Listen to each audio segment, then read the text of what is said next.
কোন খায় সে এত এত বছর পর? আপনি তো প্রায় কমিউনিটি নীরব হয়ে গিয়েছিলেন, আমরা কোথাও আপনাকে তেমন একটা দেখা যায় না, ব্যবসা বাণিজ্য নিয়ে ব্যস্ত সেটি আমরা সবাই জানি, কিন্তু কমিউনিটির ডানেও নেই, বামেও নেই, মাঝখানেও নেই, হঠাৎ করে আবার লাইমলাইটে কেন? মাঝখানে একটু কিছুদিনের জন্য আসছিলাম ওই যে লাস্ট ইলেকশনে আজমল মাসুরকে নিয়ে।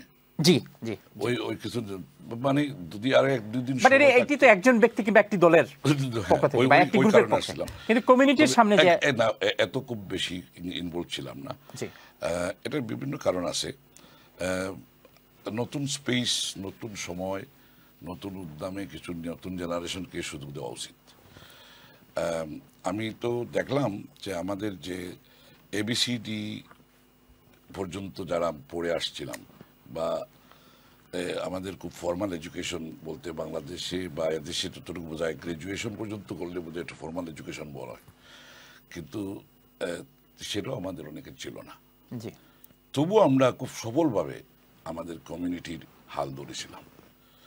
তখন আসছিলাম সোনার কি বলে চামচ নিয়ে, মানে একটা সন্ধান ছিল, বাবা মা তাদের সবার ইচ্ছা ছিল, সবাই যারা অনেকেই আসছেন আমার আগের জেনারেশনের, তারা কষ্ট করেছেন, তারা চাচ্ছিলেন যে ছেলেফেলেরা আসলে বোধহয় দু হাতে রুজি করি বা কাজ করি, আরও হাত দুটা বাড়বে আর কি, তো তাড়াতাড়ি রুজি করে চলে যাব। এই ধারণা তো আমারও ছিল, কারণ আমরা তো এইভাবেই বাংলাদেশে এভাবেই তৈরি হয়েছিল, মানে তৈরিটাই এরকম। আমরা তো আর এখানে আসছি ইমিগ্রেশন, মাইগ্রেন্ট, ইকোনমিক মাইগ্রেন্ট, এটাই বলা যাবে আর কি। ইকোনমিক অবস্থার একটু পরিবর্তন হলেই যাবো গিয়ে, কিন্তু এই পরিবর্তনটা আর হলো না। আমাদের পরিবর্তনটা হলো না, এক তো বাংলাদেশে আত্মীয় স্বজনের গড়ার যুদ্ধ, নিজের পরিবার পরিজন গড়ার যুদ্ধ, সাথে সাথে এসে গেল এখানকার যে দৈনন্দিন জীবনে যে আমাদের দুর্বিহ অবস্থা। আমাদের আগের জেনারেশন সহ্য করে লাতি গোতা খেয়েও, সাদাদের রেসিস্টদের খেয়ে উত্তর দিতেন না, মানে কষ্ট পেয়েও চলে যেতেন, মলম নিজে নিজে লাগিয়ে বসে থাকতেন, হসপিটালে যেতে পারতেন না, হসপিটালে কথা বলতে হইতো, এটাও পারতেন না। এই ধরনের সিচুয়েশনটা আমরা এখানে দেখার পরে আমার জেনারেশন এটা মেনে নিতে পারেনি। We did not allow to be beaten, to be tortured. We said we will fight back. So এই ফাইট ব্যাক যখন শুরু হলো, ফাইট ব্যাকের সাথে আমাদের এখানকার অধিকার, এখানকার নিশ্চিত করা, আমরা মানুষ হিসাবে মানুষের যে অধিকার, আমাদের যে হিউম্যান রাইটস, আমাদের সব লুণ্ঠন করে 250 বছরে এনে বাংলাদেশ বা বাংলার অঞ্চলটা পৃথিবীর সবচেয়ে সর্বোত্তম জিডিপির অধিকারী ছিল। এত কিছুরে তারা লুণ্ঠন করে এসে দেশ করেছে, আর তখন আমাদের ওই মোটিভেশনে আমরা এটার সংগ্রাম। এখন কথার কনভেনর হয়ে আবার আপনি আসলে এত কিছু অর্জনের পরে, এত কিছু অর্জনের পরে, হ্যাঁ এত কিছু অর্জনের পরে এখন কেন আবার এই যে ডক্টর ইউনূসকে স্বাগত জানানোর জন্য আপনাকে সামনে আসতে হবে? I can see, if you consider, আমি আমার ছেলে মেয়েদেরকে নিয়ে একটু কথাবার্তা বলি যে what is positivity about Bangladesh. আমি কিছু টাকা পয়সা ইনভেস্ট করতেছি বাংলাদেশে, কিছু সোশ্যাল কাজ করি, কিছু চ্যারিটেবল অবজেক্টিভে কিছু কাজ করি।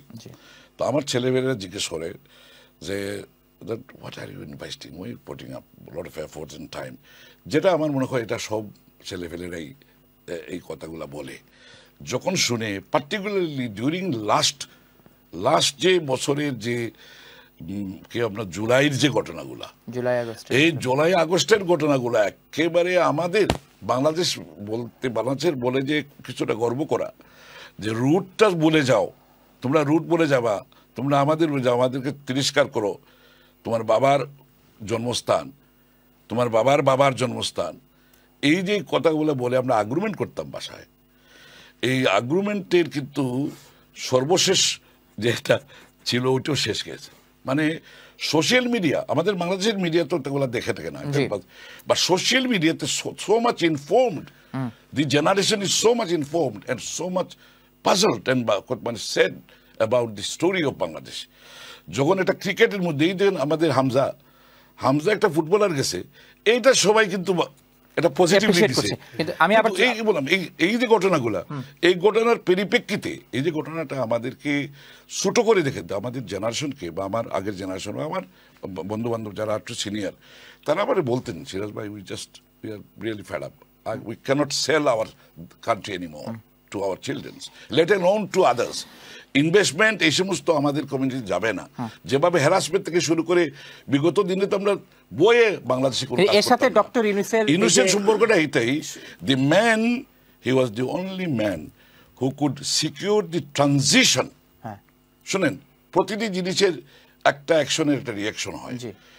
যদি এই action to throw out Hasina বা স্বৈরাচারী সরকারের যে পতন ঘটানোর পরে, what could have been the situation? Who could have been running the total mass and terminal? এখানে নিশ্চিত ইন্ডিয়া ইন্টারফেয়ার করতো, নিশ্চিত, এবং আমাদের তাকে ফোর্স নিয়ে আমাদের দেশে আসা লাগতো না। তারা অলরেডি সেট করা লোক ছিল, they could have manipulate and use them. So it was very essential that এই ভলাটাইল সিচুয়েশন একেবারে সব জিনিসটা সাইসে কোনো মানে এই জায়গাতে একটা লোকের সামনে রেখে সবাই ইউনাইটেড হইতে পারছে। আর কাকে কে মানত? আমার ধারণা যে ম্যাক্সিমাম জনগণ এবং কিছু পলিটিক্যাল পার্টি অ্যাকসেপ্ট করে নিয়েছে that he will be the right man to do it.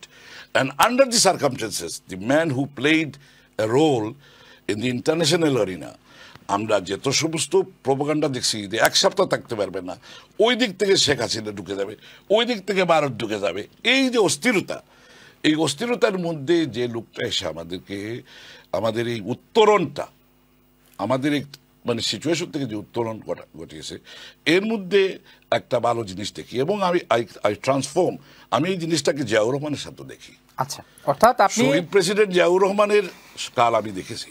আমি ছোট ছিলাম, আমার তো রাজনৈতিক অভিজ্ঞতা ছিল না। হি ইন্সপায়ার্ড মি। আমি যখন এদেশে আসছিলাম, আন্দোলন করতেছি, এখানে পড়াশোনা করার চেয়ে আসছিলাম, সাথে সাথে জিয়াউর রহমানের মতো একজন লোকের সান্নিধ্যে আসছিলাম, এবং he somehow inspire me and transform into Bangladesh politics, যেখানে আমি এখানে পলিটিক্স করার কথা, যেটা আমি করেছিলাম। তো because of that I said I found certain situation with him, that man also similar situation. Ziaur Rahman যখন আগমন ঘটে, কোন সময় আগমন ঘটেছিল এরকম দেশে একটা কেওয়াস, এই সিচুয়েশনে। So I also can see that Ziaur Rahman goat the reception of মানে invitation from the queen of this country, রাষ্ট্রীয় সফর। বাংলাদেশের একজন তখনই রাষ্ট্রীয় সফর পেয়েছিলেন, শেখ মুজিবুর রহমান নাই। আর এবার একটা রাষ্ট্রীয় সফর আসছেন। I think রাষ্ট্রীয় সফর না, এটি একটি অফিশিয়াল বা ভিজিট না, এটা অফিশিয়াল বলা যাবে না, ওনার কিং এর ইনভাইটেশন, স্টেট ইনভাইটেশন না, স্টেট কিং এর ইনভাইটেশন।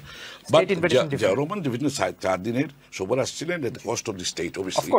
এখন আবার আরেকজন আসছেন, এবং উনি ট্রানজিশনের জন্য, ওইটাই আমাকে আপনি বলতে চাচ্ছেন যে কেওয়াসটা দেশে তৈরি হয়েছিল 5ই আগস্টের পর, ডক্টর ইউনূস সেভিয়র হিসেবে আসছেন। That's right.